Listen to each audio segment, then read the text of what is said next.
Overall ਜੇ ਦੇਖਿਆ ਜਾਵੇ ਤਾਂ ਨੰਬਰ ਪੋਜ਼ਿਟਿਵ ਨੇ, ਠੀਕ ਨੇ, ਪਰ ਲੋਕ ਅਜੇ ਵੀ ਉਹਨਾਂ ਨੂੰ ਅੰਦਰ ਜਿੱਦਾਂ ਕਿ ਗੱਟ ਫੀਲਿੰਗ ਹੁੰਦੀ ਆ ਵੀ ਇਕਨੋਮੀ ਠੀਕ ਨਹੀਂ, ਆਰਥਿਕਤਾ ਠੀਕ ਨਹੀਂ। ਇਹ ਰੀਜ਼ਨ ਕਿਉਂ ਆ? ਨੰਬਰਸ ਕੁਝ ਹੋਰ ਦੱਸ ਰਹੇ ਆ, ਲੋਕਾਂ ਦੇ ਇਮੋਸ਼ਨ ਕੁਝ ਹੋਰ ਦੱਸ ਰਹੇ ਆ। ਕੀ ਕਾਰਨ ਤੁਹਾਨੂੰ ਲੱਗਦਾ ਡਿਸਕਨੈਕਟ ਕਿਉਂ ਆ? ਫਸਟ ਕੁਆਟਰ ਤੋਂ ਗੱਲ ਕਰੀਏ ਤਾਂ still overall growth last year ਨਾਲ 2.5 ਘੱਟ, ਪਰ ਜਿਹੜੇ ਚੀਜ਼ਾਂ ਜਿਹੜੀਆਂ ਮੇਨ ਜਿਹਦੇ ਚ ਕੰਸਰਨ ਨੇ, ਗਵਰਨਮੈਂਟ ਸਪੈਂਡਿੰਗ ਜਿਹੜੀ ਹੈ ਉਹ ਕਿਤੇ ਨਾ ਕਿਤੇ ਜਿਹੜੀ ਹੈ ਉਹ ਘਟੀ ਹੈ। ਬਿਕੋਜ਼ ਤੁਸੀਂ ਦੇਖਿਆ ਕਿ ਪਿਛਲੇ ਸਾਲ ਦੇ ਵਿੱਚ ਕਾਫੀ ਜਿਹੜੇ ਲੇ-ਆਫਸ ਹੋਏ ਨੇ, ਜਿਹਨੂੰ ਦੁਬਾਰਾ ਹੁਣ ਰੀਵੈਂਪ ਅਪ ਕੋਸ਼ਿਸ਼ ਕਰਦੇ ਪਏ ਨੇ। ਪਰ ਓਵਰਆਲ ਜੇ ਆਪਾਂ ਪ੍ਰਾਈਵੇਟ ਸੈਕਟਰ ਦੀ ਗੱਲ ਕਰੀਏ, ਜਿਹੜਾ ਕੰਜ਼ਿਊਮਰ ਸਪੈਂਡਿੰਗ ਹੈ ਉਹ ਕਿਤੇ ਨਾ ਕਿਤੇ ਵਧੀ ਹੈ। ਉਹਦਾ ਵਧਣ ਦਾ ਰੇਟ ਇਹ ਨਹੀਂ ਕਿ ਲੋਕੀ ਐਕਚੁਅਲੀ ਜ਼ਿਆਦਾ ਸਪੈਂਡ ਕਰਦੇ ਪਏ ਨੇ, ਬਟ ਸਪੈਂਡਿੰਗ ਤਾਂ ਵੀ ਵਧੀ ਹੈ ਕਿ ਚੀਜ਼ਾਂ ਮਹਿੰਗੀਆਂ ਹੋਈਆਂ ਨੇ। ਇਨਫਲੇਸ਼ਨ ਕਰਕੇ ਵੀ ਤੁਹਾਡੀ ਸਪੈਂਡਿੰਗ ਵਧੀ ਹੈ। ਜਿਹੜੀ ਜੀਡੀਪੀ ਦਾ 100 ਦੀ ਖਰੀਦਦੇ ਪਏ ਹੋ, ਹੁਣ 150 ਦੀ ਖਰੀਦਦੇ ਪਏ ਹੋ। ਆਪਾਂ ਕਿਸੇ ਉਹ ਬਬਲ ਦੇ ਵਿੱਚ ਤਾਂ ਨਹੀਂ ਆ? ਮਹਿੰਗੀਆਂ ਚੀਜ਼ਾਂ ਖਰੀਦਣ ਕਰਕੇ ਲੱਗ ਰਿਹਾ ਵੀ ਕੰਜ਼ਿਊਮਰ ਸਪੈਂਡਿੰਗ ਜ਼ਿਆਦਾ ਆ, ਪਰ ਅਸਲ 'ਚ ਮਹਿੰਗਾਈ ਦੇ ਕਰਕੇ ਲੱਕ ਟੁੱਟ ਰਿਹਾ। ਲੋਕ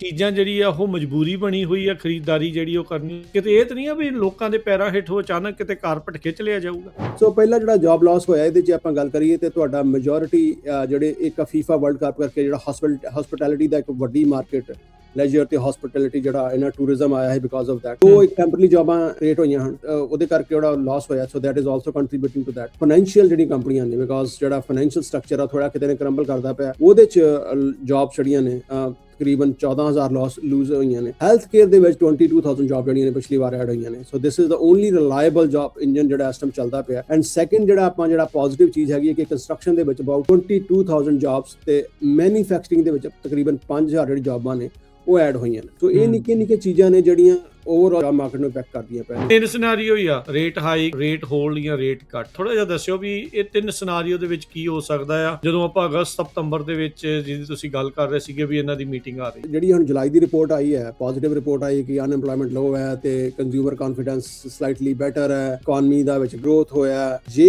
ਇਹ ਟ੍ਰੈਂਡ ਚੱਲਦਾ ਰਹਿੰਦਾ ਅਗਲੇ ਮਹੀਨੇ ਵੀ 2 ਮਹੀਨੇ ਚੱਲਦਾ ਰਿਹਾ, ਇਹ ਲਗਾਤਾਰ ਚੱਲਦਾ ਰਿਹਾ, ਇਹ ਟ੍ਰੈਂਡ ਚੱਲਦਾ ਰਿਹਾ, ਤਾਂ ਦੇयर ਇਜ਼ ਅ ਪੋਸਿਬਿਲਿਟੀ ਕਿ ਹਾਂ ਜੀ ਇਹਦਾ ਰੇਟ ਜਿਹੜੇ ਨੇ ਇਸੇ ਸਿਚੁਏਸ਼ਨ 'ਚ ਰਹਿਣਗੇ। ਬਟ ਮੋਸਟ ਲਾਈਕਲੀ ਪ੍ਰੈਸ਼ਰ ਇਹੀ ਪੈਂਦਾ ਪਿਆ ਕਿ ਜੇ ਇਨਫਲੇਸ਼ਨ ਵੱਧ ਗਈ, ਜੇ ਇਨਫਲੇਸ਼ਨ ਜਿਸ ਲੈਵਲ ਤੇ ਅੱਗੇ 4.3 ਤੇ ਆ ਗਈ ਔਰ 4.5 ਤੇ ਪਹੁੰਚ ਗਈ, ਟੈਕਨੀਕਲੀ ਤੇ ਉਹਨਾਂ ਨੂੰ ਫਿਰ ਜਿਹੜੇ ਨੇ ਉਹ ਰੇਟ ਜਿਹੜੇ ਨੇ ਉਹ ਘੱਟ ਕਰਨੇ ਚਾਹੀਦੇ। ਜੀਡੀਪੀ ਗਰੋਥ ਜਿਹੜੀ ਹੈ 1.5% ਇਸ ਟਾਈਮ ਸਾਹਮਣੇ ਜਿਹੜੀ ਉਹ ਦੱਸ ਰਹੇ ਆ, ਇਹ ਵੀ ਸਿਰਫ AI ਦੇ ਕਰਕੇ ਤੁਹਾਨੂੰ ਲੱਗ ਰਹੀ ਹੈ ਜਾਂ ਕਿੱਥੋਂ ਇਹ ਗਰੋਥ ਦੀ ਜਿਹੜੀ ਸੰਭਾਵਨਾ ਬਣੀ ਕਿੱਥੋਂ ਹੋਈ ਹੈਗੀ ਹੈ? ਇਨਫਲੇਸ਼ਨ ਜਿਹੜੀ ਇਸ ਟਾਈਮ ਜਿਹੜੀ ਹੈ ਉਹ ਖਾਸ ਕਰਕੇ ਕਾਸਟ ਕਰਦੀ ਪਈ ਹੈ ਫੂਡ ਐਂਡ ਐਨਰਜੀ। ਔਰ ਜਿੰਨਾ ਚਿਰ ਫੂਡ ਐਂਡ ਐਨਰਜੀ ਦੇ ਵਿੱਚ ਸਟੇਬਿਲਿਟੀ ਨਹੀਂ ਆਉਂਦੀ ਔਰ ਜਿਹੜਾ inflation is not going to be stabilise, ਇਹ ਇਦਾਂ ਹੀ ਚੱਲਦੀ ਰਹਿਣੀ ਹੈ। ਚਾਹੇ ਉਹ ਤੁਹਾਡਾ ਸਟਾਕ ਮਾਰਕੀਟ ਦਾ ਜਿਹੜਾ ਰਿਸਕ ਹੋਏ ਜਾਂ ਤੁਹਾਡੀ ਇਨਫਲੇਸ਼ਨ ਦਾ ਰਿਸਕ ਹੋਏ, ਚਾਹੇ ਰਿਸੈਸ਼ਨ ਦਾ ਰਿਸਕ ਹੋਏ, ਜਿੰਨਾ ਚਿਰ ਜਿਹੜੀ ਈਰਾਨ ਦੀ ਵਾਰ ਹੈ ਉਹ ਸਟੇਬਲ ਨਹੀਂ ਹੁੰਦੀ ਔਰ ਸਟੇਟ ਆਫ ਹਾਰਮੂਜ਼ ਨਹੀਂ ਖੁੱਲਦੀ। ਚਲੋ ਲੜਾਈ ਵੀ ਚੱਲਦੀ ਰਹੇ, ਜਿੰਨਾ ਚਿਰ ਸਟੇਟ ਆਫ ਹਾਰਮੂਜ਼ ਦਾ ਕੰਟਰੋਲ ਨਹੀਂ ਆਉਂਦਾ ਔਰ ਆਇਲ ਪ੍ਰਾਈਸ ਜਿਹੜੀ ਗੈਸ ਪ੍ਰਾਈਸਿਸ ਨੇ ਉਹ ਸਟੇਬਲ ਨਹੀਂ ਹੁੰਦੀਆਂ, ਇਹ ਚੱਲਦਾ ਹੀ ਰਹਿਣਾ। Punjabi radio USA, Punjabi TV USA ਦੇ ਤੇ ਆਪ ਸਭ ਦਾ ਜੀ ਆਇਆਂ ਨੂੰ ਸਵਾਗਤ ਹੈ, ਸਤਿ ਸ੍ਰੀ ਅਕਾਲ। ਸੋ ਤੇ ਪ੍ਰੋਗਰਾਮ ਮਾਰਕੀਟ ਪਲਸ ਲੈ ਕੇ ਹਾਜ਼ਰ ਹੋ ਚੁੱਕੇ ਹਾਂ। ਮੈਂ ਰਾਜਕਨਵੀਰ ਸਿੰਘ, ਜੁੜ ਚੁੱਕੇ ਨੇ ਮੇਰੇ ਨਾਲ ਨਿਰਮਲ ਸਿੰਘ ਮਾਨ ਜੀ। ਨਿਰਮਲ ਮਾਨ ਜੀ ਆਇਆਂ ਨੂੰ ਸਵਾਗਤ ਹੈ ਜੀ, ਸਤਿ ਸ੍ਰੀ ਅਕਾਲ। ਸਤਿ ਸ੍ਰੀ ਅਕਾਲ Rajkaran, thank you very much, thanks for having me ਜੀ। ਸੋ ਮਾਰਕੀਟ ਪਲਸ ਪ੍ਰੋਗਰਾਮ ਦੇ ਜ਼ਰੀਏ ਸਾਡੀ ਕੋਸ਼ਿਸ਼ ਹੁੰਦੀ ਹੈ ਇਕਨੋਮੀ ਦਾ ਜੋ ਓਵਰਆਲ ਵਿਊ ਚੱਲ ਰਿਹਾ ਹੈ ਜਾਂ ਹਾਲਾਤ ਚੱਲ ਰਹੇ ਆ ਉਸ ਦੇ ਉੱਤੇ ਤੁਹਾਨੂੰ ਜਿਹੜੀ ਉਸ ਦੇ ਪ੍ਰਤੀ ਜਿਹੜੀ ਜਾਣਕਾਰੀ ਆ ਉਹ ਸਾਂਝੀ ਕਰਦੇ ਜਾਈਏ, ਜਿਹਦੇ ਨਾਲ ਇਹ ਟਰਾਈ ਹੈਗੀ ਆ ਵੀ ਆਪਾਂ ਇਕਨੋਮਿਕਲੀ ਫਾਈਨੈਂਸ਼ੀਅਲੀ ਬੈਟਰ ਜਿਹੜੇ ਡਿਸੀਜਨਸ ਆ ਉਹ ਬਣਾਉਣ ਦੀ ਕੋਸ਼ਿਸ਼ ਕਰੀਏ। ਓਬਵੀਅਸਲੀ ਫੈਸਲਾ ਹਰ ਇੱਕ ਦਾ ਆਪੋ ਆਪਣਾ ਪਰਸਨਲ ਹੁੰਦਾ ਆ। ਤੁਹਾਨੂੰ ਅਸੀਂ ਇੱਕ ਓਵਰਵਿਊ ਜੋ ਚੱਲ ਰਿਹਾ ਇਕਨੋਮੀ ਦੇ ਵਿੱਚ ਉਹਦਾ ਦੱਸਦੇ ਹਾਂ ਅਤੇ ਤੁਸੀਂ ਆਪਣੇ ਹਾਲਾਤਾਂ ਦੇ ਮੱਦੇ ਨਜ਼ਰ ਉਸ ਹਿਸਾਬ ਦੇ ਨਾਲ ਤੁਸੀਂ ਆਪ ਖੁਦ ਫੈਸਲਾ ਕਰਨਾ ਹੁੰਦਾ ਹੈ। ਇਸ ਦੇ ਵਿੱਚ ਇਹ ਦੱਸ ਜਾਈਏ ਵੀ ਕੋਈ ਵੀ ਫਾਈਨੈਂਸ਼ੀਅਲ ਐਡਵਾਈਸ ਨਹੀਂ ਹੁੰਦੀ, ਸਿਰਫ ਇੱਕ ਜਨਰਲ ਜੋ ਸਿਚੁਏਸ਼ਨ ਚੱਲ ਰਹੀ ਆ ਉਸ ਬਾਰੇ ਗੱਲਬਾਤ ਜਿਹੜੀ ਉਹ ਆਪਾਂ ਕਰਦੇ ਹੁੰਦੇ ਹਾਂ। ਨਿਰਮਲ ਮਾਨ ਜੀ, ਅੱਜ ਦੀ ਜਿਹੜੀ ਆਪਾਂ ਗੱਲਬਾਤ ਕਰਨੀ ਆ, ਜਿਹੜੇ ਨੰਬਰਸ ਵਗੈਰਾ ਜੋ ਆ ਰਹੇ ਆ, ਚਾਹੇ GDP ਆ, ਜੌਬਸ ਨੂੰ ਵੀ ਆ, ਇਨਫਲੇਸ਼ਨ ਨੂੰ ਵੀ ਆ, ਫੈਡ ਦੇ interest rate, stock market, housing, ਸਾਰਾ ਕੁਛ ਓਵਰਆਲ ਜੇ ਦੇਖਿਆ ਜਾਵੇ ਤਾਂ ਨੰਬਰ ਪੋਜ਼ਿਟਿਵ ਨੇ, ਠੀਕ ਨੇ। ਇਨਫਲੇਸ਼ਨ ਘਟੀ ਆ, ਇੰਟਰਸਟ ਰੇਟ ਉੱਥੇ ਹੀ ਆ, GDP 1.5% ਵਧੀ ਆ, ਸਟਾਕ ਬਹੁਤ ਵਧੀਆ ਪਰਫਾਰਮ ਕਰ ਰਹੇ ਆ, ਹਾਊਸਿੰਗ ਵੀ ਉੱਥੇ ਇੱਕ ਜਿਹੜਾ ਚੱਲ ਰਿਹਾ ਕਈ ਥਾਵਾਂ ਦੇ ਉੱਤੇ ਆਪਾਂ ਘਰਾਂ ਦੀਆਂ ਪ੍ਰਾਈਸਾਂ ਦੇ ਵਿੱਚ ਕਟੌਤੀ ਵੀ ਨਜ਼ਰ ਆ ਰਹੇ ਆ। ਪਰ ਲੋਕ ਅਜੇ ਵੀ ਉਹਨਾਂ ਨੂੰ ਅੰਦਰ ਜਿੱਦਾਂ ਇੱਕ ਗਟ ਫੀਲਿੰਗ ਹੁੰਦੀ ਆ ਵੀ ਇਕੋਨਮੀ ਠੀਕ ਨਹੀਂ, ਆਰਥਿਕਤਾ ਠੀਕ ਨਹੀਂ। ਇਹ ਰੀਜ਼ਨ ਕਿਉਂ ਆ? ਨੰਬਰਸ ਕੁਛ ਹੋਰ ਦੱਸ ਰਹੇ ਆ, ਲੋਕਾਂ ਦੇ ਇਮੋਸ਼ਨ ਕੁਛ ਹੋਰ ਦੱਸ ਰਹੇ ਆ। ਕੀ ਕਾਰਨ ਤੁਹਾਨੂੰ ਲੱਗਦਾ ਡਿਸਕਨੈਕਟ ਕਿਉਂ ਆ? ਜੋ ਐਕਚੁਅਲੀ ਜੇ ਗੱਲ ਕਰੀਏ ਪਰ ਅੱਜ ਕੱਲ੍ਹ ਬੜਾ ਇੰਪੋਰਟੈਂਟ ਤੁਸੀਂ ਪੁਆਇੰਟ ਲੈ ਕੇ ਆਏ ਹੋ, ਔਰ ਆਈ ਥਿੰਕ ਚਲੋ ਇਸ ਪੁਆਇੰਟ ਤੇ ਆਪਾਂ ਅੱਜ ਗੱਲ ਕਰਦੇ ਹਾਂ, ਇਹਨੂੰ ਪੂਰਾ ਐਲੈਬੋਰੇਟ ਕਰਨ ਦੀ ਪੂਰੀ ਕੋਸ਼ਿਸ਼ ਕਰਦੇ ਹਾਂ, ਡਾਇਸੈਕਟ ਫਰੋਮ ਜਿੰਨੇ ਵੀ ਐਂਗਲਸ ਹੈਗੇ ਨੇ, ਜਿੱਦਾਂ ਤੁਸੀਂ ਗੱਲ ਕੀਤੀ ਹੈ, all the way from consumer spending, market 'ਚ consumer confidence, all the way to real state. So definitely ਇਹ 'ਚ ਪੋਜ਼ੀਟਿਵ ਸਾਈਨਸ ਹੈਗੇ ਨੇ ਇਸ ਟਾਈਮ ਇਕੋਨਮੀ ਦੇ। ਜੇ ਆਪਾਂ ਇਕੋਨਮੀ ਕਰੀਏ, ਸਾਡਾ ਸੈਕਿੰਡ ਕੁਆਰਟਰ ਹੈਗਾ ਦਿਸ ਈਅਰ, ਉੱਥੇ ਤਕਰੀਬਨ 1.5% ਜਿਹੜਾ ਐਨੂਅਲ ਰੇਟ ਦੇ ਹਿਸਾਬ ਨਾਲ ਗਰੋ ਕੀਤੀ ਹੈ ਇਕੋਨਮੀ। ਉਹ ਤਾਂ ਇੱਕ ਪੋਜ਼ਿਟਿਵ ਫੈਕਟਰ ਹੈਗਾ। ਔਰ ਜੇ ਤੁਸੀਂ ਇਨਫਲੇਸ਼ਨ ਦੀ ਜਿੱਦਾਂ ਗੱਲ ਕੀਤੀ ਹੈ, ਉਹ ਵੀ ਕਿਤੇ ਨਾ ਕਿਤੇ ਘਟੀ ਹੈ। ਬਟ ਔਨ ਦਾ ਟਾਪ ਜਿਹੜੇ ਬਾਕੀ ਫੈਕਟਰਸ ਨੇ, ਚਾਹੇ ਜੇ ਤੁਸੀਂ ਅਨਐਮਪਲੋਇਮੈਂਟ ਦੀ ਲਾ ਲਓ, ਇਨਫੈਕਟ ਜੌਬ ਮਾਰਕੀਟ ਜੇ ਤੁਸੀਂ ਦੇਖੋ ਤੇ ਪਿਛਲੇ ਜੁਲਾਈ ਦੀ ਜਿਹੜੀ ਆ ਉਹ ਨੈਗੇਟਿਵ ਆਈ ਹੈ, ਕਿ ਤਕਰੀਬਨ 23,000 ਜੌਬ ਜਿਹੜੀਆਂ ਲੂਜ਼ ਹੋਈਆਂ ਨੇ। ਅੱਗੇ ਚੱਲ ਕੇ ਆਪਾਂ ਤਾਂ ਡਿਸਕਸ ਕਰਾਂਗੇ ਕਿਹੜੀ ਕਿੱਥੋਂ ਹੋਈਆਂ, ਕਿਉਂ ਹੋਈਆਂ ਨੇ। ਪਰ ਉਹ ਜੌਬਸ ਲੋਜ਼ ਹੋਣ ਦੇ ਬਾਅਦ ਵੀ ਜਿਹੜੀ ਜਿਹੜਾ ਅਨਐਮਪਲੋਇਮੈਂਟ ਹੈ ਉਹ ਵੀ ਘਟੀ ਹੈ, ਬਿਕੋਜ਼ ਉਹਦੇ ਜਿਹੜੇ ਬੇਸਿਕ ਕਾਰਨ ਇਹ ਨੇ ਕਿ ਜਿਹੜਾ ਲੋਕੀ ਨੇ ਇਸ ਟਾਈਮ ਜੌਬ ਮਾਰਕੀਟ ਦੇ ਵਿੱਚ ਘੱਟ ਹੈਗੇ ਨੇ ਇੰਨੀਆਂ, ਔਰ ਜਿਹੜੇ ਬੰਦੇ ਜੌਬਾਂ ਲੱਭਣਾ ਬੰਦ ਕਰ ਦਿੰਦੇ ਨੇ। ਸੋ ਬੇਸਡ ਔਨ ਦੈਟ, ਖਾਸ ਕਰਕੇ ਜਿਹੜਾ ਯੰਗ, ਜਿਹੜਾ ਬਿਲਕੁਲ ਆਊਟ ਆਫ ਕਾਲਜ ਆ, ਉਹਨਾਂ ਵਾਸਤੇ ਇੱਕ ਵੱਡਾ ਇਸ ਟਾਈਮ ਹਾਰਡਸ਼ਿਪ ਚੱਲਦੀ ਪਈ ਜੌਬ ਲੱਭਣ ਵਾਸਤੇ। ਔਰ ਜਿਹੜੇ ਮਿਡ ਏਜ ਵਾਲੇ ਨੇ ਉਹਨਾਂ ਨੇ ਜੌਬ ਲੱਭਣੀ ਕਿਤੇ ਨਾ ਕਿਤੇ ਗਿਵ ਅਪ ਕਰ ਦਿੱਤੀ ਹੈ। ਇਸ ਕਰਕੇ ਅਨਐਮਪਲੋਇਮੈਂਟ ਤਾਂ ਘੱਟ ਹੈ ਕਿਉਂਕਿ ਨੌਕਰੀ ਲੱਭਣ ਵਾਲੇ ਘੱਟ ਨੇ। So they are registering less unemployed person. ਪਰ ਜੇ ਆਪਾਂ ਓਵਰਆਲ ਗੱਲ ਕਰੀਏ ਸ਼ੁਰੂ ਤੋਂ ਲੈ ਕੇ, ਸੋ ਜਿੱਦਾਂ ਮੈਂ ਗੱਲ ਕੀਤੀ ਹੈਗੀ ਕਿ ਇਸ ਲਾਸਟ ਕੁਆਰਟਰ ਦੇ ਵਿੱਚ 1.5 ਜਿਹੜੀ ਹੈ ਇਹ ਗਰੋ ਕੀਤੀ ਹੈ ਇਕੋਨਮੀ। ਸੋ ਇਹ ਸਟਿਲ ਜਿਹੜੀ ਹੈ ਨਾ, ਜੇ ਓਵਰਆਲ ਫਸਟ ਕੁਆਰਟਰ ਤੋਂ ਗੱਲ ਕਰੀਏ ਤਾਂ still overall growth last year ਨਾਲ 2.5 ਘੱਟ ਹੈ। ਪਰ ਜਿਹੜੇ ਚੀਜ਼ਾਂ ਜਿਹੜੀਆਂ ਮੇਨ ਜਿਹਦੇ 'ਚ ਕੰਸਰਨ ਨੇ, ਸੋ ਗਵਰਨਮੈਂਟ ਸਪੈਂਡਿੰਗ ਜਿਹੜੀ ਹੈ ਉਹ ਕਿਤੇ ਨਾ ਕਿਤੇ ਜਿਹੜੀ ਹੈ ਉਹ ਘਟੀ ਹੈ। ਬਿਕੋਜ਼ ਤੁਸੀਂ ਦੇਖਿਆ ਕਿ ਪਿਛਲੇ ਸਾਲ ਦੇ ਵਿੱਚ ਕਾਫੀ ਜਿਹੜੇ ਲੇਆਫਸ ਹੋਏ ਨੇ, ਜਿਹਨੂੰ ਦੁਬਾਰਾ ਹੁਣ ਰੀਵੈਂਪ ਅਪ ਕੋਸ਼ਿਸ਼ ਕਰਦੇ ਪਏ ਨੇ। ਪਰ ਓਵਰਆਲ ਜੇ ਆਪਾਂ ਪ੍ਰਾਈਵੇਟ ਸੈਕਟਰ ਦੀ ਗੱਲ ਕਰੀਏ, ਜਿਹੜਾ ਕੰਜ਼ਿਊਮਰ ਸਪੈਂਡਿੰਗ ਹੈ ਉਹ ਕਿਤੇ ਨਾ ਕਿਤੇ ਵਧੀ ਹੈ। ਉਹਦਾ ਵਧਣ ਦਾ ਰੇਟ ਇਹ ਨਹੀਂ ਕਿ ਲੋਕੀ ਐਕਚੁਅਲੀ ਜ਼ਿਆਦਾ ਸਪੈਂਡ ਕਰਦੇ ਪਏ ਨੇ, ਬਟ ਸਪੈਂਡਿੰਗ ਤਾਂ ਵੀ ਵਧੀ ਹੈ ਕਿ ਚੀਜ਼ਾਂ ਮਹਿੰਗੀਆਂ ਹੋਈਆਂ ਨੇ। ਇਨਫਲੇਸ਼ਨ ਦੇ ਕਰਕੇ ਵੀ ਤੁਹਾਡੀ ਸਪੈਂਡਿੰਗ ਵਧੀ ਹੈ। ਜਿਹੜੀ ਚੀਜ਼ ਤੁਸੀਂ 100 ਦੀ ਖਰੀਦਦੇ ਪਏ ਹੋ, ਹੁਣ 150 ਦੀ ਖਰੀਦਦੇ ਪਏ ਹੋ, ਤੇ ਹੁਣ 150 ਜਿਹੜੀ ਸਪੈਂਡਿੰਗ ਹੈ ਤੁਹਾਡੀ ਉਹ ਓਵਰਆਲ ਵਧੀ ਹੈ। ਸੋ ਪਰ ਕੁਝ ਸੈਕਟਰ ਨੇ ਜਿਹਦੇ 'ਚ ਆਪਾਂ ਖਾਸ ਕਰਕੇ ਇਕਵਿਪਮੈਂਟ ਹੋ ਗਿਆ, ਆਰਟੀਫਿਸ਼ੀਅਲ ਇੰਟੈਲੈਕਚੁਅਲ ਪ੍ਰਾਪਰਟੀ ਦੀ ਜਿਹੜੀ ਹੈਗੀ, ਜਾਂ ਆਰਟੀਫਿਸ਼ੀਅਲ ਇੰਟੈਲੀਜੈਂਸ ਹੈਗੀਆਂ ਨੇ, ਉਹ ਸੈਕਟਰ ਜਿਹੜਾ ਉਹ ਇੱਕ ਵੱਡੇ ਲੈਵਲ ਤੇ ਗਰੂਮ ਕਰ ਰਿਹਾ। ਐਗਜ਼ੈਕਟਲੀ। ਸੋ ਜੇ ਆਪਾਂ ਨਟਸ਼ੇਲ 'ਚ ਗੱਲ ਕਰੀਏ ਕਿ for a common middle class household, ਜੇ ਆਪਾਂ ਗੱਲ ਕਰੀਏ ਤੇ ਜਿਹੜੀ ਤੁਹਾਡੀ economy it's still growing, even though the price are high for most of the stuff. ਤੇ ਜਿਹੜੇ ਆਪਣੇ ਸਮਾਲ ਬਿਜ਼ਨਸ ਓਨਰ ਨੇ, they are still feeling some pain at some point, but because ਜਿਹੜੀ ਡਿਮਾਂਡ ਐਂਡ ਸਪਲਾਈ ਹੈ overall ਜੇ ਆਪਾਂ ਦੇਖੀਏ ਤੇ it's still positive, at least for this given time.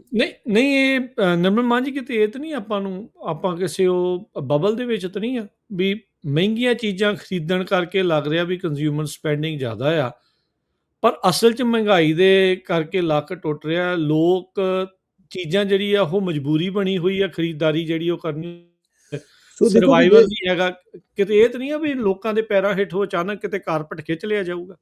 ਇਹ ਬਿਲਕੁਲ ਇਹ ਬੜਾ ਇੱਕ ਵਾਇਬਲ ਕੰਸਰਨ ਹੈ, ਔਰ ਬੜਾ ਇੰਪੋਰਟੈਂਟ ਚੀਜ਼ ਹੈ ਕਿ ਓਵਰਆਲ ਜੇ ਦੇਖੋ ਕਿ ਜੇ ਇਨਫਲੇਸ਼ਨ, ਈਵਨ ਦੋ ਜੌਬਸ ਨਹੀਂ ਲੂਜ਼ ਹੋ ਰਹੀਆਂ ਬੰਦੇ ਦੀਆਂ, ਅਨਐਮਪਲੋਇਮੈਂਟ ਜਿਹੜਾ ਤੁਸੀਂ ਕਹੋ ਘੱਟ ਹੈ, ਜੇ ਇਕੋਨਮੀ ਗਰੋ ਕਰਦੀ ਪਈ ਹੈ ਓਵਰਆਲ ਕਰਦੀ ਹੈ। ਪਰ ਜੇ ਤਨਖਾਹ ਦੀ ਗੱਲ ਕਰੀਏ, ਜੇ ਆਪਾਂ ਬੰਦਾ ਕੋਈ ਵੀ ਨੌਕਰੀ ਕਰਦਾ ਪਿਆ, ਸੋ ਜੇ ਸੇਮ ਲੈਵਲ ਦੇ ਉੱਤੇ, ਮਤਲਬ ਜਿਸ ਇਨਫਲੇਸ਼ਨ ਦੇ ਉੱਤੇ, ਜਿਸ ਰੇਟ ਤੇ ਇਨਫਲੇਸ਼ਨ ਵੱਧਦੀ ਹੈ, ਉਸ ਰੇਟ ਤੇ ਤੁਹਾਡੀ ਕਮਾਈ ਨਹੀਂ ਵੱਧਦੀ ਪਈ।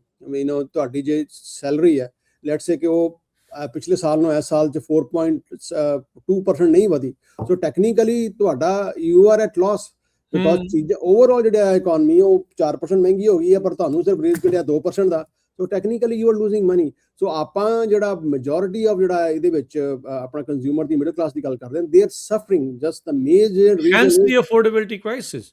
ਐਗਜ਼ੈਕਟਲੀ, ਡੈਫੀਨਿਟਲੀ, ਬਿਲਕੁਲ ਅਫੋਰਡੇਬਿਲਟੀ ਕ੍ਰਾਈਸਿਸ ਹੈਗੀ ਹੈ। ਬਟ ਆਪਾਂ ਅੱਗੇ ਵੀ ਐਨਾਲੋਜੀ ਯੂਜ਼ ਕਰਦੇ ਹੁੰਦੇ ਹਾਂ ਕਿ ਬੋਇਲਿੰਗ ਦਾ ਫਰੌਗ ਬੜੇ ਲੋ ਫਲੇਮ ਤੇ ਹੌਲੀ ਹੌਲੀ ਵੱਧਦੀ ਪਈ ਹੈ, ਔਰ ਕਦੇ ਵੱਧ ਜਾਂਦੀ ਹੈ, ਕਦੇ ਘਟ ਜਾਂਦੀ ਹੈ। ਇਸ ਕਰਕੇ ਓਵਰਆਲ ਜਿਹੜਾ ਸਾਨੂੰ ਇੰਨਾ ਪਤਾ ਨਹੀਂ ਲੱਗਦਾ ਐਗਜ਼ੈਕਟਲੀ। ਪਰ ਉਹ ਜੇ ਇਸੇ ਲੈਵਲ 'ਤੇ ਚੱਲਦੀ ਰਹੀ ਤੇ ਆਉਣ ਵਾਲਾ ਟਾਈਮ ਜਿਹੜਾ ਇਹ ਥੋੜਾ ਜਿਹਾ ਜ਼ਿਆਦਾ ਅਨਪ੍ਰੈਡਿਕਟੇਬਲ ਹੋ ਸਕਦਾ। ਔਰ ਖਾਸ ਕਰਕੇ ਜੇ ਆਪਾਂ ਗੱਲ ਕਰੀਏ ਕਿ ਜੇ ਈਵਨ ਦੋ ਜਿੱਦਾਂ ਆਪਾਂ ਗੱਲ ਕੀਤੀ ਕਿ 23,000 ਜੌਬ ਲੂਜ਼ ਹੋਣ ਦੇ ਬਾਅਦ ਵੀ ਅਨਇੰਪਲੋਇਮੈਂਟ 4.3 ਤੋਂ 4.1 ਆ ਗਈ ਹੈ। ਔਰ ਜਿਹਦੇ 'ਚ ਆਪਾਂ ਗੱਲ ਕੀਤੀ ਹੈ ਕਿ ਦ ਬੇਸਿਕ ਰੀਜ਼ਨ ਇਜ਼ ਕਿ people are not looking for the jobs anymore. But ਪਰ ਇੱਕ ਜਿਹੜੀ ਖਾਸ ਕਰਕੇ ਜਿਹੜਾ ਸਾਡਾ ਸੈਕਟਰ ਹੈ, ਜਿਹੜਾ ਆਪਣਾ ਆਹ ਜੁਲਾਈ ਦਾ ਮੰਥ ਹੈ, ਇਹਦੇ 'ਚ ਆਪਾਂ ਤਿੰਨ ਚਾਰ ਚੀਜ਼ਾਂ ਨੂੰ ਆਪਾਂ ਅੱਖੋਂ ਪਰੋਖਾ ਨਹੀਂ ਕਰ ਸਕਦੇ। ਇੱਕ ਤਾਂ ਜਿਹੜਾ ਖਾਸ ਕਰਕੇ ਜਿਹੜਾ ਇੱਕ ਵੱਡੀ ਲਾਸ ਹੋਇਆ ਜੌਬ ਦੇ ਵਿੱਚ, ਜਿਹੜਾ ਮੈਂ ਥੋੜਾ ਜਿਹਾ 'ਚ ਕਵਰ ਅਪ ਕਰ ਜਾ। ਸੋ ਪਹਿਲਾ ਜਿਹੜਾ ਜੌਬ ਲਾਸ ਹੋਇਆ, ਇਹਦੇ 'ਚ ਆਪਾਂ ਗੱਲ ਕਰੀਏ ਤੇ ਤੁਹਾਡਾ ਮੈਜੋਰਿਟੀ ਜਿਹੜੇ ਇੱਕ ਫੀਫਾ ਵਰਲਡ ਕੱਪ ਕਰਕੇ ਜਿਹੜਾ ਹਸਪਿਟੈਲਿਟੀ ਦਾ ਇੱਕ ਵੱਡੀ ਮਾਰਕੀਟ, ਲੈਜਰ ਤੇ ਹਸਪਿਟੈਲਿਟੀ ਜਿਹੜਾ ਇਹਨਾਂ ਟੂਰਿਜ਼ਮ ਆਇਆ ਹੈ ਬਿਕਾਜ਼ ਆਫ ਦੈਟ।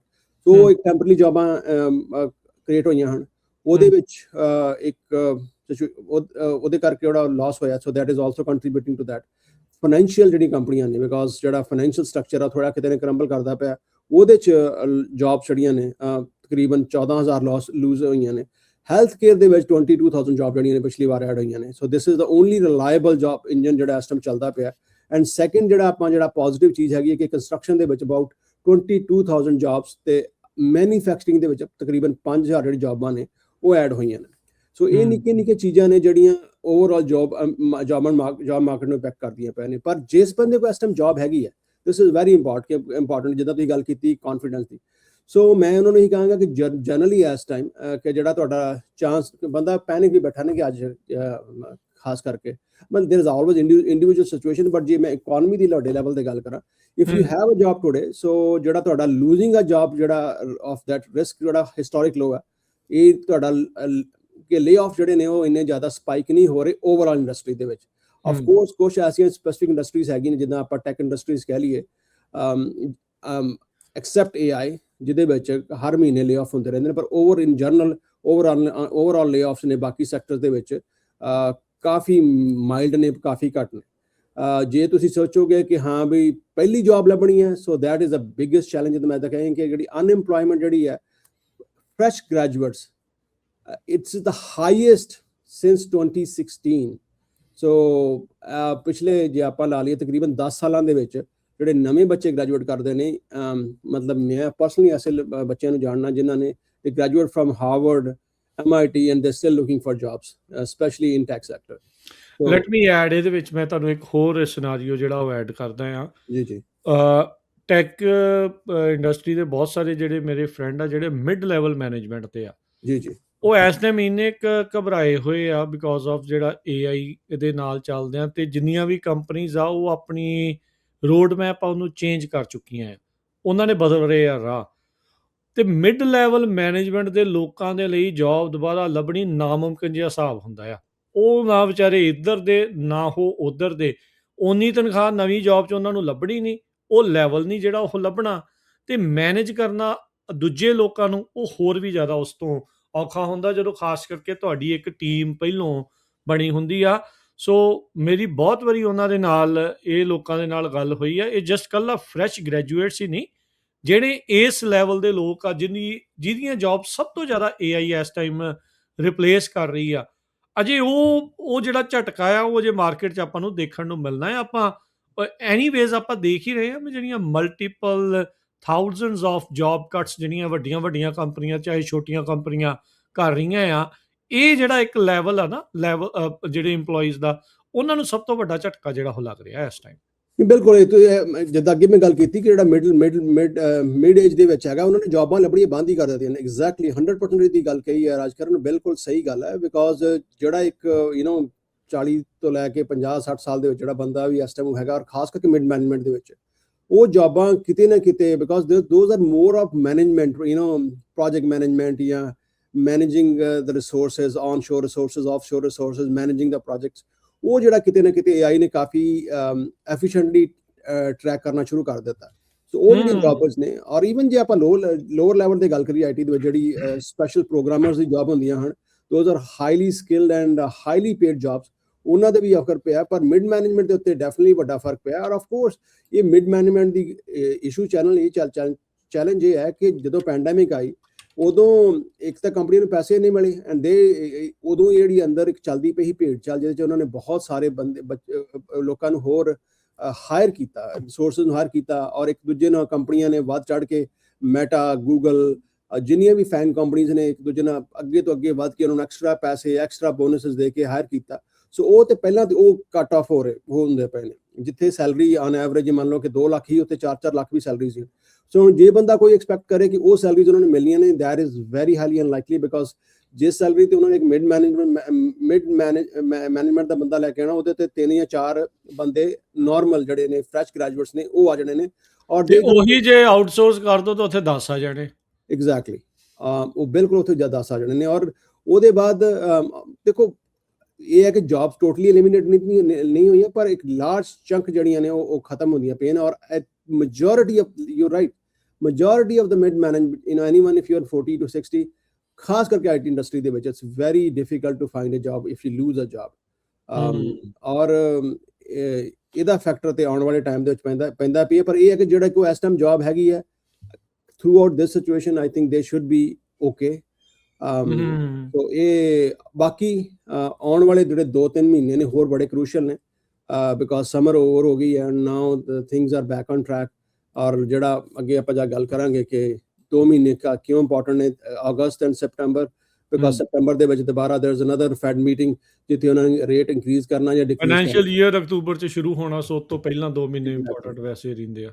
ਸੋ ਹੁਣ ਜਿਹੜੀ ਆਪਾਂ ਜੇ ਗੱਲ ਕਰੀਏ ਤੇ ਹੁਣ ਇਹਦੇ ਵਿੱਚ ਸੌਰੀ ਜਨਰਲ ਮਾਨ ਜੀ, ਮੈਂ ਤੁਹਾਡੀ ਜਸਟ ਹੋਲਡ ਯੂਰ ਥਾਟ, ਮੈਂ ਇਹਦੇ ਵਿੱਚ ਇੱਕ ਗੱਲ ਹੋਰ ਨਾਲ ਐਡ ਕਰਨਾ ਚਾਹੁੰਦਾ। ਜਦੋਂ ਹੁਣ ਇਹ ਅਜਿਹੇ ਲੋਕਾਂ ਦੀ ਜਿਹੜੀ IT ਵਾਲੀ ਜਿਹੜੀ ਜੌਬ ਜਾਂਦੀ ਆ, ਮੈਂ ਹਾਊਸਿੰਗ ਦੇ ਨਾਲ ਜੋੜ ਕੇ ਜਿਹੜਾ ਉਹ ਤੁਹਾਨੂੰ ਪੁੱਛਣਾ ਚਾਹੁੰਦਾ, ਜਿਨ੍ਹਾਂ ਲੋਕਾਂ ਨੇ ਹੁਣ ਮਿਲੀਅਨ, ਕਿਉਂਕਿ ਸਾਰੇ ਬੇ ਏਰੀਏ ਦੇ ਵਿੱਚ ਜੇ ਆਪਾਂ ਉਹ ਸਿਲੀਕਨ ਵੈਲੀ ਦੀ ਗੱਲ ਕਰੀਏ, ਜੌਬ ਲਾਸ ਜੇ ਉੱਥੇ ਆ ਰਿਹਾ ਸਭ ਤੋਂ ਜ਼ਿਆਦਾ, ਮਿਲੀਅਨਸ ਆਫ ਡਾਲਰ ਦੇ ਐਸੈਟਸ ਵਾਲੇ ਜਿਹੜੇ ਘਰ ਹੈਗੇ ਆ, ਉਹਨਾਂ ਦੀਆਂ ਪੇਮੈਂਟਾਂ ਕਿੱਦਾਂ ਦੇਣਗੇ, ਕਿਵੇਂ ਹੋਊਗਾ? ਵਿੱਚੇ H1B ਦਾ ਰੌਲਾ ਹੋਰ ਚੱਲ ਰਿਹਾ, ਉਹ ਜਿਹੜਾ 60 ਦਿਨ ਵਾਲਾ ਗ੍ਰੇਸ ਪੀਰੀਅਡ ਆ ਉਹ ਵੀ ਉਹਨਾਂ ਨੇ ਕੱਟ ਕਰਨ ਦੀ ਜਿਹੜੀ ਪ੍ਰਸ਼ਾਸਨ ਆ ਉਹ ਗੱਲ ਕਰ ਰਿਹਾ ਆ। H1B ਦੇ ਮਗਰ ਵੀ ਚੰਗਾ ਹੱਥ ਧੋ ਕੇ ਇਸ ਟਾਈਮ ਜਿਹੜਾ ਉਹ ਪਏ ਆ। ਸੋ ਕੀ ਇਹ ਲੀਡ ਅਪ ਕਰ ਸਕਦਾ ਆ ਹਾਊਸਿੰਗ ਦੀ ਜਿਹੜੀ ਸਿਚੁਏਸ਼ਨ ਆ ਉਸਨੂੰ ਹੋਰ ਵਰਸ ਕਰਨ ਦੇ ਲਈ?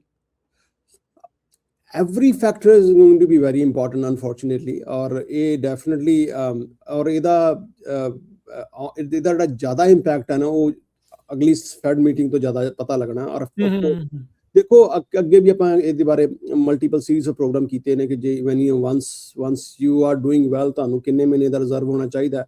ਔਰ ਘਰਾਂ ਦੀ ਗੱਲ ਕਰੀਏ ਕਿ ਜਿੱਦਾਂ ਤੁਸੀਂ ਗੱਲ ਕੀਤੀ ਕਿ 2% ਦੇ ਉੱਤੇ ਵੀ ਆਪਾਂ ਕਈਆਂ ਕੋ ਘਰ ਦੇ ਲੋਨ ਅਫੋਰਡ ਨਹੀਂ ਹੁੰਦੇ ਪਏ, 2-2.5-3% ਦੇ ਉੱਤੇ ਵੀ।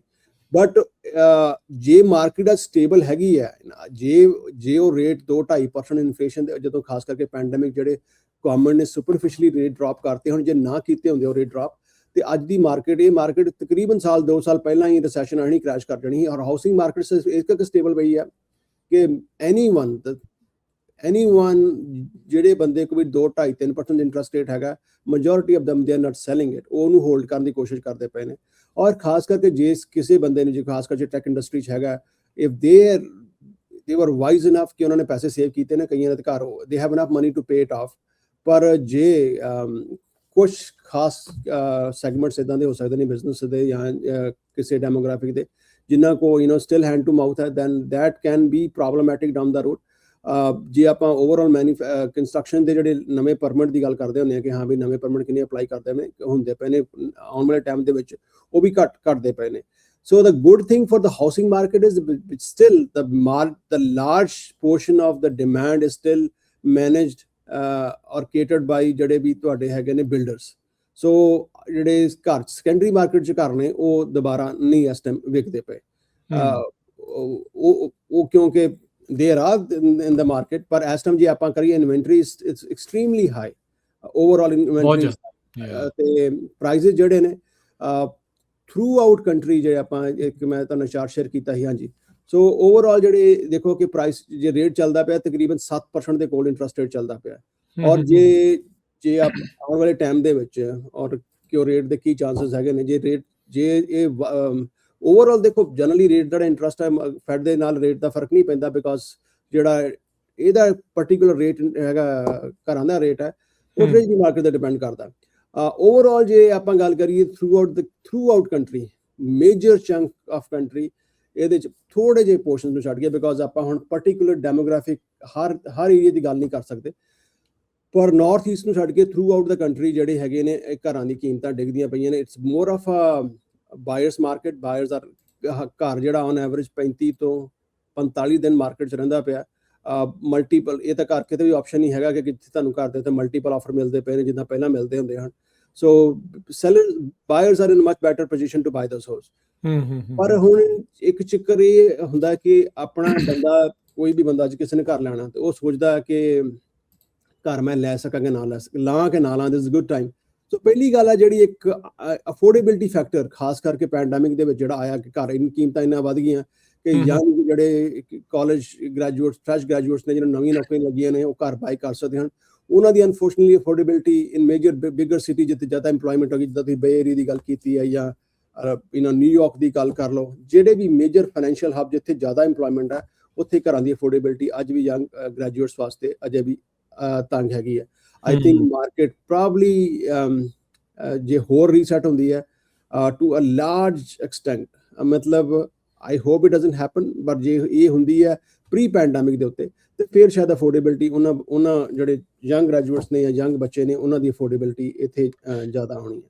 ਮੀਡੀਅਨ ਪ੍ਰਾਈਸ ਵੀ ਬਹੁਤ ਜ਼ਿਆਦਾ ਵੱਧ ਗਿਆ ਘਰ ਦਾ, ਵੈਸੇ ਵੀ ਲਾਈਕ ਰਿਕਾਰਡ ਤੋੜ ਇਸ ਟਾਈਮ ਅਮਰੀਕਾ ਦਾ ਜਿਹੜਾ ਮੀਡੀਅਨ ਪ੍ਰਾਈਸ ਆ ਘਰ ਦਾ, ਉਹ ਮੈਨੂੰ ਲੱਗਦਾ 4 ਲੱਖ ਤੋਂ ਉੱਤੇ ਹੋ ਚੁੱਕਾ ਹੋਇਆ। 4,40,600 ਆਉਂਦਾ ਹੈਗਾ ਜੀ। ਔਰ ਜੇ ਤੁਸੀਂ ਪਿੱਛੇ ਜਾਓ ਪ੍ਰੀ ਪੈਂਡੈਮਿਕ ਦੇ ਜਾਓ ਤੇ it was in high 200s ਤੇ 300 ਤੋਂ ਥੱਲੇ ਸੀਗਾ। ਐਗਜ਼ੈਕਟਲੀ, ਤੇ ਡਬਲ ਤੋਂ ਜ਼ਿਆਦਾ ਵੱਧ ਗਿਆ। ਪਰ ਉਹ ਹੁਣ ਜੇ ਓਵਰਆਲ ਇਕਨੋਮੀ ਇਹਦਾ ਸੱਚ ਖਰਾਬ ਹੁੰਦੀ ਰਹੀ, ਇਨਫਲੇਸ਼ਨ ਵੱਧਦੀ ਰਹੀ, ਐਂਡ ਦੈਨ ਉਹਦੇ ਬਾਅਦ ਮਾਰਕੀਟ ਦੇ ਵਿੱਚ ਜੇ ਇੰਟਰਸਟ ਰੇਟ ਦੁਬਾਰਾ ਹਾਈਕ ਹੋਏ ਔਰ ਟ੍ਰੇਜਰੀ ਮਾਰਕੀਟ ਦਾ ਇਫੈਕਟ ਹੋਈ ਤੇ ਜਿਹੜੇ ਅੱਜ ਆਲਮੋਸਟ 7 ਦੇ ਪਹੁੰਚੇ ਨੇ, ਇਹ 8 ਤੇ ਪਹੁੰਚ ਗਏ, 9 ਤੇ ਪਹੁੰਚ ਗਏ, ਦੈਨ ਜਿਹੜੀ ਅਫੋਰਡੇਬਿਲਿਟੀ ਲੋਕਾਂ ਦੀ ਹੋਰ ਘਟ ਜਾਣੀ ਹੈ। Then housing market is again may get impacted. ਪਰ ਅਗਲੀ ਗੱਲ ਆਪਾਂ ਰੇਟ ਹਾਈਕ ਦੀ ਹੀ ਕਰ ਲੈਂਦੇ ਹਾਂ। ਵੀ ਤੁਸੀਂ ਦੱਸਿਆ ਸੀਗਾ ਵੀ ਬੜੇ ਇੰਪੋਰਟੈਂਟ ਆ, ਬੜੇ ਧਿਆਨ ਦੇ ਨਾਲ ਇਸ ਨੂੰ ਵਾਚ ਕਰਨਾ ਜਿਹੜਾ ਉਹ ਚਾਹੀਦਾ ਆ। ਹੁਣ ਕੀ 3 ਸਿਨੈਰੀਓ ਹੀ ਆ, ਰੇਟ ਹਾਈਕ, ਰੇਟ ਹੋਲਡ ਜਾਂ ਰੇਟ ਕੱਟ। ਇਹਦੇ ਵਿੱਚ ਦੱਸਿਓ, ਚਾਰਟ ਵੀ ਆਪਾਂ ਇੱਕ ਨਾਲ ਸ਼ੇਅਰ ਕੀਤਾ ਹੈ, ਥੋੜ੍ਹਾ ਜਿਹਾ ਦੱਸਿਓ ਵੀ ਇਹ 3 ਸਿਨਾਰੀਓ ਦੇ ਵਿੱਚ ਕੀ ਹੋ ਸਕਦਾ ਆ ਜਦੋਂ ਆਪਾਂ ਅਗਸਤ ਸਤੰਬਰ ਦੇ ਵਿੱਚ, ਜਿਹਦੀ ਤੁਸੀਂ ਗੱਲ ਕਰ ਰਹੇ ਸੀਗੇ ਵੀ ਇਹਨਾਂ ਦੀ ਮੀਟਿੰਗ ਆ ਰਹੀ ਹੈ ਜੀ। ਕਿਉਂਕਿ ਕੁਛ ਜਿਹੜੇ ਫੈਡ ਦੇ ਗਵਰਨਰ ਆ, ਉਹ ਤਿੰਨਾਂ ਕੁ ਨੇ ਤਾਂ ਇਸ਼ਾਰਾ ਕੀਤਾ ਸੀਗਾ ਵੀ ਨਹੀਂ ਅਸੀਂ ਤਾਂ ਰੇਟ ਹਾਈਕ ਚਾਹੁੰਦੇ ਆ, ਵੀ ਰੇਟ ਹਾਈਕ ਕਰਨਾ ਚਾਹੀਦਾ। ਪਰ ਕੈਵਿਨ ਵਾਰਸ਼ ਉਹਨਾਂ ਦੇ ਉੱਤੇ ਦਬਾਅ ਹੈ ਪ੍ਰੈਜ਼ੀਡੈਂਟ ਦਾ, ਉਹਨਾਂ ਨੇ ਹਾਈਕ ਨਹੀਂ ਕੀਤਾ, ਕੱਟ ਵੀ ਨਹੀਂ ਕੀਤਾ ਤੇ ਹਾਈਕ ਵੀ ਨਹੀਂ ਕੀਤਾ। ਉੱਥੇ ਕੀ ਜਿਹੜਾ ਉਹ ਰੱਖਿਆ। ਕੱਲ ਦੇ ਵੀ 2-3 ਬਿਆਨ ਇਦਾਂ ਦੇ ਵੱਖ-ਵੱਖ ਹੋਰ ਫੈਡ ਵਾਲਿਆਂ ਨੇ ਕਿਹਾ, ਕਹਿੰਦਾ ਵੀ ਸਾਨੂੰ ਜੌਬ ਮਾਰਕੀਟ ਦੀ ਇੰਨੀ ਟੈਨਸ਼ਨ ਨਹੀਂ ਜਿੰਨੀ ਇਨਫਲੇਸ਼ਨ ਦੀ ਜਿਹੜੀ ਉਹ ਹੈਗੀ ਆ। So rate hike is a possibility. So ਕੀ ਤੁਹਾਨੂੰ ਲੱਗਦਾ ਹੈ? ਸੋ ਦੇਖੋ, ਜਿਹੜੀ ਹੁਣ ਜੁਲਾਈ ਦੀ ਰਿਪੋਰਟ ਆਈ ਹੈ, ਪੋਜ਼ਿਟਿਵ ਰਿਪੋਰਟ ਆਈ ਕਿ ਅਨਐਮਪਲੋਇਮੈਂਟ ਲੋ ਹੈ ਤੇ ਕੰਜ਼ਿਊਮਰ ਕੌਨਫੀਡੈਂਸ ਸਲਾਈਟਲੀ ਬੈਟਰ ਹੈ, ਇਕੋਨਮੀ ਦਾ ਵਿੱਚ ਗਰੋਥ ਹੋਇਆ। ਜੇ ਇਹ ਟ੍ਰੈਂਡ ਚੱਲਦਾ ਰਹਿੰਦਾ ਅਗਲੇ ਮਹੀਨੇ ਵੀ 2 ਮਹੀਨੇ ਚੱਲਦਾ ਰਿਹਾ, ਇਹ ਲਗਾਤਾਰ ਚੱਲਦਾ ਰਿਹਾ, ਇਹ ਟ੍ਰੈਂਡ ਚੱਲਦਾ ਰਿਹਾ, ਤਾਂ ਦੇयर इज ਅ ਪੋਸੀਬਿਲਿਟੀ ਕਿ ਹਾਂ ਜੀ ਇਹਦਾ ਰੇਟ ਜਿਹੜੇ ਨੇ ਇਸੇ ਸਿਚੁਏਸ਼ਨ 'ਚ ਰਹਿਣਗੇ।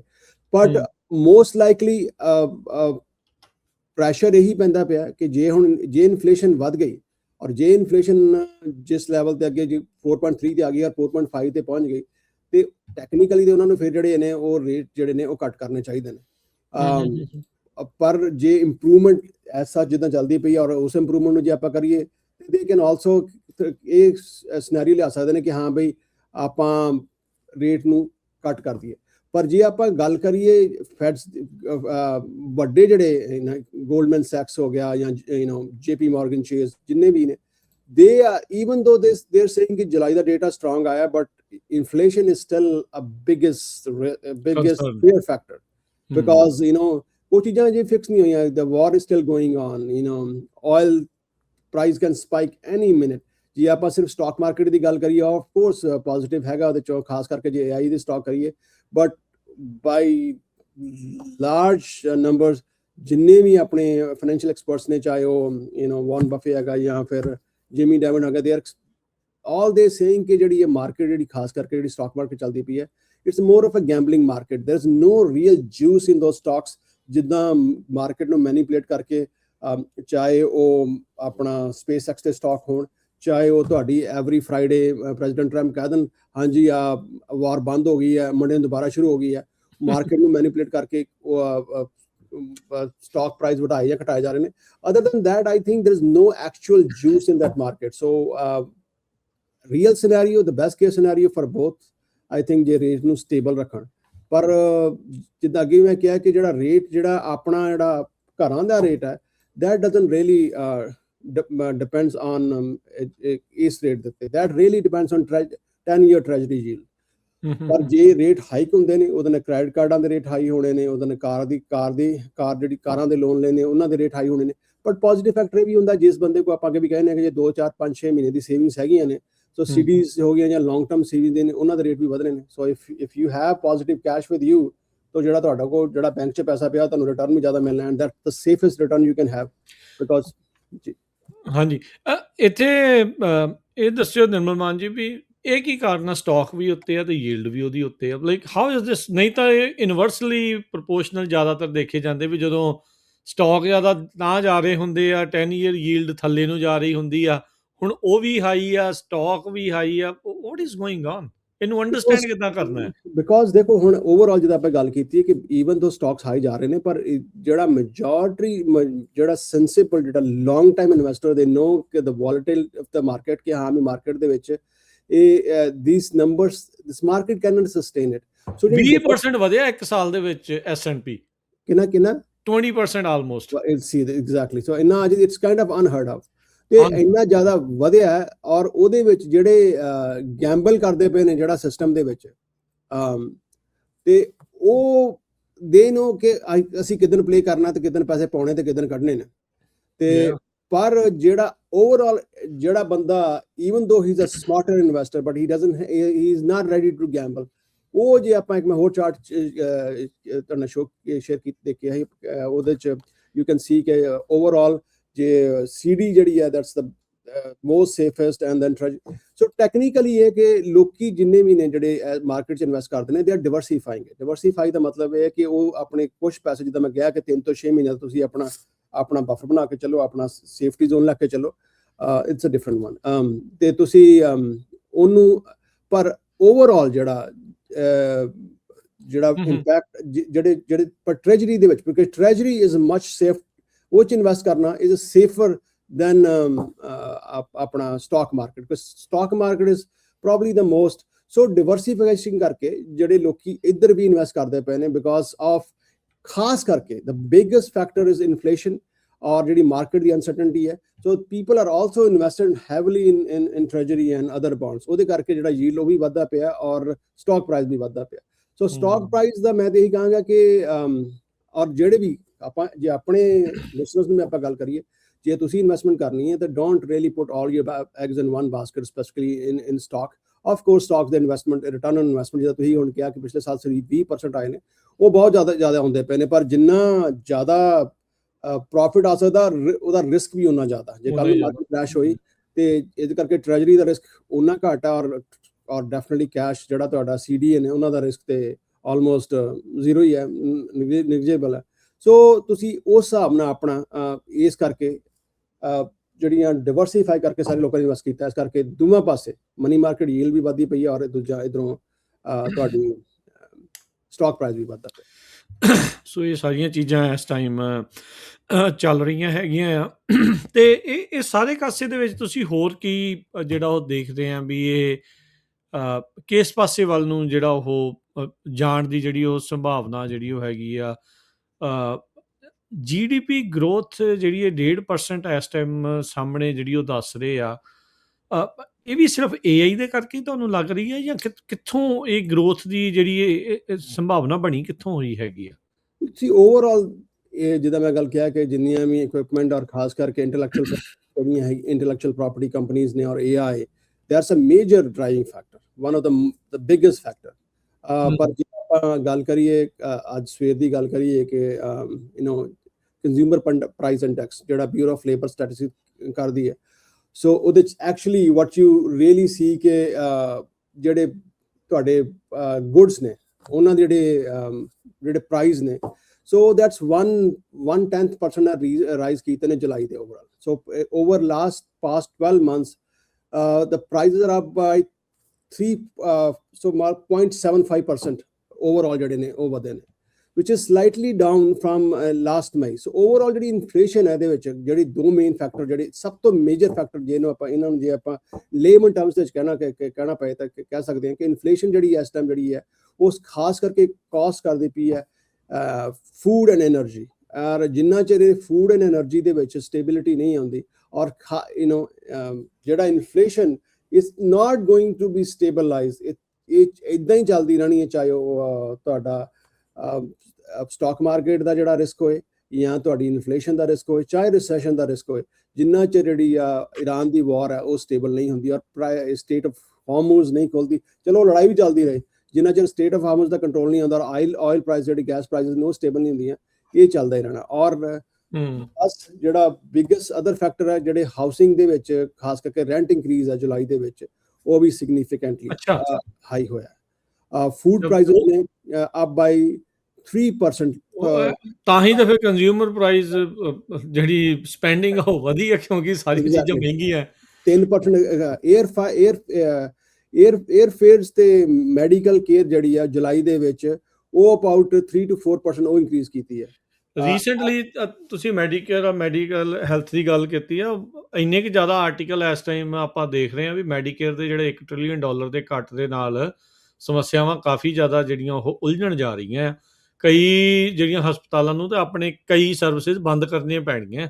ਸੋ ਉਹ ਸਿਚੁਏਸ਼ਨ ਉਹ ਡੈਟ ਦੀ ਉਧਰਲੇ ਪਾਸੇ ਨੂੰ ਹੋਰ ਵਧਣ ਜਾ ਰਹੀ ਹੈ। ਇਹਦਾ ਮਤਲਬ ਐਗਜ਼ੈਕਟਲੀ ਨਾਟ ਓਨਲੀ ਦੈਟ, ਮੈਂ ਇਹ ਗੱਲ ਜਿਹੜੀ ਤੁਸੀਂ ਗੱਲ ਕਰ ਰਹੇ ਹੋ ਕਿ ਇੰਸ਼ੋਰੈਂਸ ਕਵਰ ਨਹੀਂ ਕਰਦੀ ਪਈ, ਪਰ ਜੇ ਇੰਸ਼ੋਰੈਂਸ ਕਵਰ ਕਰਦੀ ਵੀ ਹੁੰਦੀ still they have to pay higher price because medical care ਦਾ ਜਿਹੜੀ ਕਾਸਟ ਹੈ, ਬਿਕਾਜ਼ ਜੇ ਇੱਕੋ ਸੈਕਟਰ ਹੈ ਜਿਹੜਾ ਮੈਕਸਿਮਮ ਕੁਆਟਰ ਓਵਰ ਕੁਆਟਰ ਜਿਨ੍ਹਾਂ ਦੀ ਹਾਇਰਿੰਗ ਸਟੇਬਲ ਚੱਲਦੀ ਪਈ ਹੈ, ਉਹ ਸਿਰਫ ਹੈਲਥ ਕੇਅਰ ਦੇ ਵਿੱਚ ਮੈਕਸਿਮਮ ਜਿਹੜੀ ਹਾਇਰਿੰਗ ਚੱਲਦੀ ਪਈ ਹੈ।